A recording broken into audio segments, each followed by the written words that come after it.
આ ગંભીર બનાવને પગલે લોહાણા મહાજન પ્રમુખ મહેન્દ્રભાઈ મશરૂષ, ઉપમુખ દીપકભાઈ રાજા, સહમંત્રી નિલેશ દેવાણી સહિતના લોહાણા મહાજન અગ્રણીઓ, ઇજાગ્રસ્ત વેપારી નીતિનભાઈ કટારિયા અને તેમના પુત્રની રૂબરૂ મુલાકાતે પહોંચ્યા હતા. આગેવાનોએ બંનેની તબિયતની માહિતી મેળવી તેમને સાંત્વના પાઠવી હતી. આ પ્રસંગે આગેવાનોએ જણાવ્યું હતું કે, નીતિનભાઈ, તમે એકલા નથી. સમગ્ર લોહાણા સમાજ આપની સાથે અડીખમ ઊભો છે. નિર્દોષ વેપારી પર થયેલો જીવલેણ હુમલો અત્યંત નિંદનીય છે.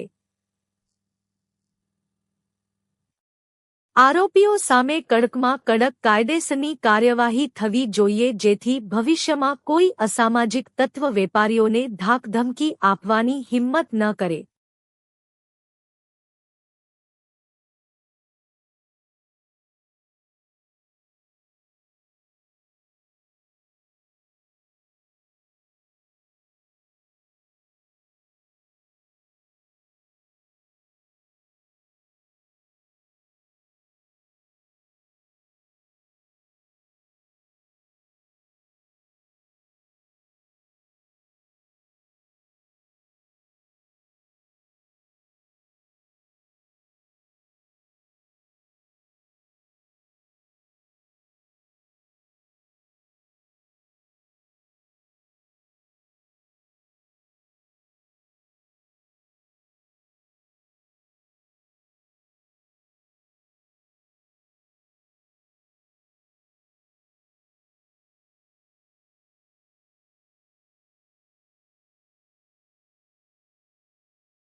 આ ગંભીર બનાવને પગલે લોહાણા મહાજન પ્રમુખ મહેન્દ્રભાઈ મશરૂષ, ઉપમુખ દીપકભાઈ રાજા, સહમંત્રી નિલેશ દેવાણી સહિતના લોહાણા મહાજન અગ્રણીઓ, ઇજાગ્રસ્ત વેપારી નીતિનભાઈ કટારિયા અને તેમના પુત્રની રૂબરૂ મુલાકાતે પહોંચ્યા હતા.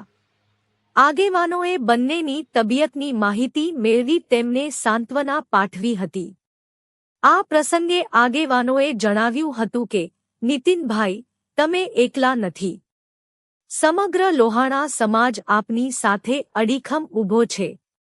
નિર્દોષ વેપારી પર થયેલો જીવલેણ હુમલો અત્યંત નિંદનીય છે.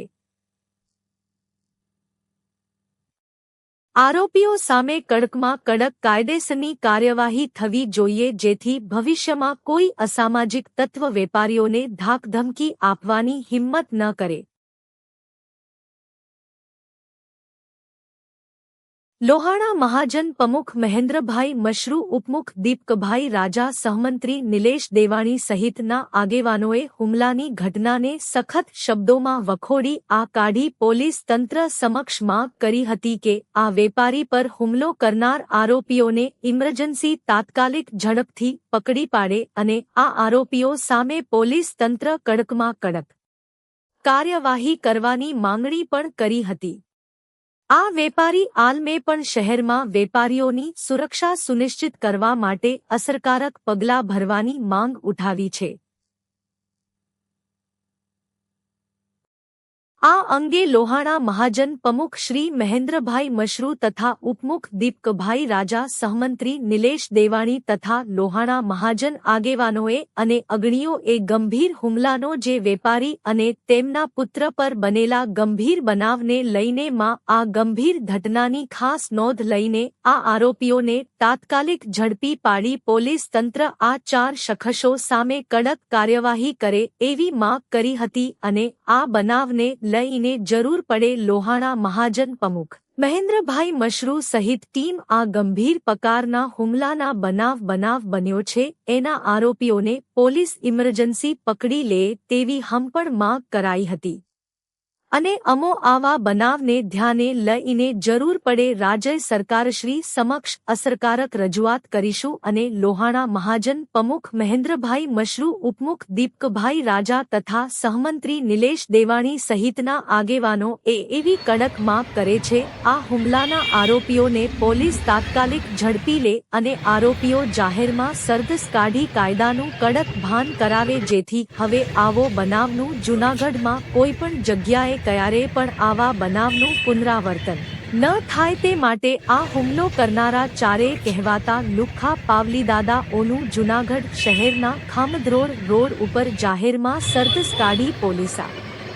આરોપીઓને વેપારીઓની માફી મગાવે જેથી આવું કરતા બીજા પાવલી દાદાઓ આવું કરતા ભૂલી જવા જોઈએ આવા કોઈ પણ લુખ્ખાઓ હુમલાઓ કે મારામારી કરતા પહેલા 100 વખત વિચાર કરે તેવી પોલીસ તંત્ર કાર્યવાહી કરી સમાજમાં દાખલો બેસાડે કે લુખ્ખાગીરી કરવી કેવી ભારે પડે એ લુખ્ખા કરતા અચકાવવા જોઈએ કે લુખ્ખાગીરી કરીએ તો પોલીસ કાયદાનું ભાન કરાવશે એવો લુખ્ખાઓમાં પોલીસનો ડર અને પોલીસનો ખામદો રોડ સુભાષ યુનિવર્સિટી સામે ગણેશ એન્ટરપ્રાઇઝ નામની દુકાન છે મારી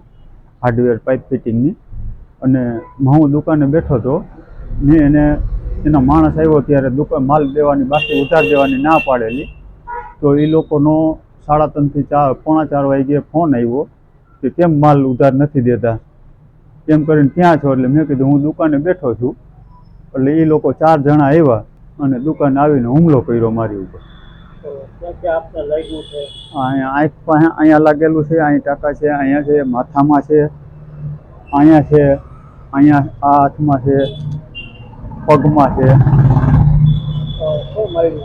પાઇપ ને ધોકા છે હા ફરિયાદ કરી સરકારીમાં દાખલ છે રઘુવંશી પરિવારોમાં દુઃખની લાગણી ઉભી થઈ રોષની લાગણી ઉભી થઈ આ વાતની જુનાગઢ લોહાણા મહાજનને ખબર પડતા હું તથા લોહાણા મહાજનના તમામ સભ્યો આજે એમની મુલાકાત લીધી આખી હકીકત જાણી અને જે કઈ નીતિનભાઈ પર હુમલો થયો એ ખૂબ જ ગંભીર ઘટના ગણી અને આ બાબતના પોલીસ ખાતાએ ત્વરિત રીતે એ તોમતદારો છે કે તોમતદારોને પકડી અને એક્શન કરવી જોઈએ એવી અમે રઘુવંશી સમાજ માંગણી કરતા રહી આ બાબતમાં પોલીસ અધિકારી સીઓ પર ધ્યાન દોર્યું છે અને નીતિનભાઈને ન્યાય મળે એ જાતના પ્રયત્ન અમે હજુ પણ આગળ વધીને કરીશું અને નીતિનભાઈ બિલકુલ સલામત રીતે ધંધો કરી શકે તેવું પોલીસ વિભાગ દ્વારા વાતાવરણ બને તેવી અપેક્ષા પણ રાખવામાં આવી જુનાગઢના ખામજોડ રોડ ઉપર ગણેશ એન્ટરપ્રાઇઝ નામની દુકાન ધરાવતા દુકાન માલિક નીતિનભાઈ કટારિયા એમની દુકાને અમુક લોકો આવ્યા ઉધાર માલની લેવાની વાત કરી નીતિનભાઈ સ્વાભાવિક રીતે કહ્યું કે હું ઉધાર નથી આપતો ઉધાર ધંધો નથી કરતો એટલે એમને ખરાબ લાગતા એમને એમના માણસોને મોકલી કે હાજર રહે અને તોમતદારે નીતિનભાઈ પર હુમલો કર્યો ઈજાઓ પહોંચાડી અને આ રીતે કહીએ તો ગુંડાગીરી કરી અને વાતાવરણ કલુષિત કર્યું નીતિનભાઈ જેવા પ્રમાણિક અને સીધા માણસ રઘુવંશી પરિવારના સભ્યો એની પર હુમલો થતા સમગ્ર રઘુવંશી પરિવારોમાં દુઃખની લાગણી ઉભી થઈ રોષની લાગણી ઉભી થઈ આ વાતની જુનાગઢ લોહાણા મહાજનને ખબર પડતા હું તથા લોહાણા મહાજનના તમામ સભ્યો આજે એમની મુલાકાત લીધી આખી હકીકત જાણી અને જે કઈ નીતિનભાઈ પર હુમલો થયો એ ખૂબ જ ગંભીર ઘટના ગણી અને આ બાબતના પોલીસ ખાતાએ ત્વરિત રીતે એ તોમતદારો છે કે તોમતદારોને પકડી અને એક્શન કરવી જોઈએ એવી અમે રઘુવંશી સમાજ માંગણી કરતા રહી આ બાબતમાં પોલીસ અધિકારી સીઓ પર ધ્યાન દોર્યું છે અને નીતિનભાઈને ન્યાય મળે એ જાતના પ્રયત્ન અમે હજુ પણ આગળ વધીને કરીશું અને નીતિનભાઈ બિલકુલ સલામત રીતે ધંધો કરી શકે તેવું પોલીસ વિભાગ દ્વારા વાતાવરણ બને તેવી અપેક્ષા પણ રાખવામાં આવી